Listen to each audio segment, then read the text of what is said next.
just a small sampling of some of the jokers I've got. Do you have a souvenir yet? Oh, you don't have a souvenir. You should get a souvenir. Who else? Do you have a souvenir? Oh, you should have a souvenir. Here, have a souvenir joker. And you might think, oh, what's the big deal? Souvenir joker. Sure. No, but now it gets weird. You want to see the weird part? Here, you take the green pen, you get the purple pen, and what kind of joker did you get? It's a tally-ho blue circle. That's very popular on the East Coast, tally-ho blue circle. And what was yours? I think it's a bicycle, isn't it? It's a bicycle. Yeah, bicycle rider back. This is very, very popular in the West Coast. Go to Long's drugstore, you find them. Costco, very easy to get. So this trick will not work. It's a trick, and it won't work if the cards are face up. It will not work if they're both face down. They have to be facing in opposite directions. It has something to do with maintaining cosmic balance. That's all I can say. I can say no more. Would you do me a favor? You have the purple pen. Take the cap off and put some kind of identifying mark on the bottom half of the back of the joker. Just anything at all, like a pin number. Keep the cap off because I'm going to come back to it in a minute. Would you do the same thing? Put some kind of identifying mark on the bottom part of the joker. It could be, that's good. And no, keep the cap off because I want you to do the same thing on the opposite side. Do it here. I turn it over end for end, just a scribble. And after you've done that, now put the cap back on the pen. Would you do the same thing? Put some kind of a scribble on the bottom part of the joker, and then put the cap back on. That's perfect. Now you've got to put the cap on and click it. My 6-year-old daughter taught me this.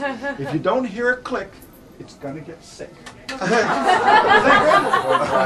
dry out, exactly. That's right. Man, you're quick. I don't know. What do you mean it's going to get sick? Pen's going to get sick. Oh, dry out, right. Okay, now this is it.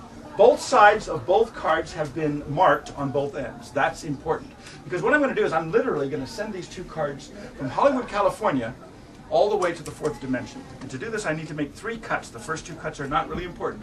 Third cut is extremely important. It has to be as close to the middle as possible. That's good. This is going to work out great. Watch closely. Really, don't take your eyes off of these cards. This is going to be strange. Right now, the cards are on their way. If I untwist it, that's kind of a good start. It looks kind of weird, doesn't it? It's a good start. But here's where it gets even more bizarre. I'm going to twist the cards by turning them both together, watch closely, clockwise. See, that's what makes it work.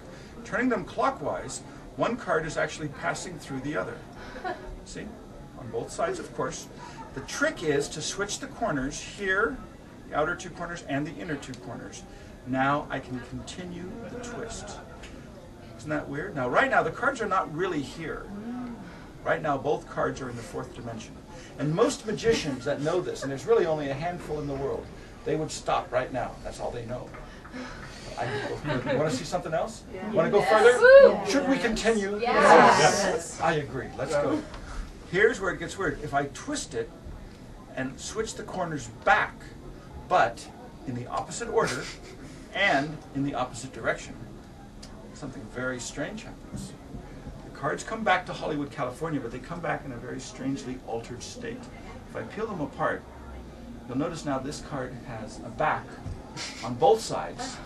And if you look very closely, you'll see that it actually has the identifying marks on the top and the bottom ends. That's why we have to do it on opposite ends. The same with this. This has a face on both sides with the identifying marks. And I personally think that these make absolutely fascinating souvenir items.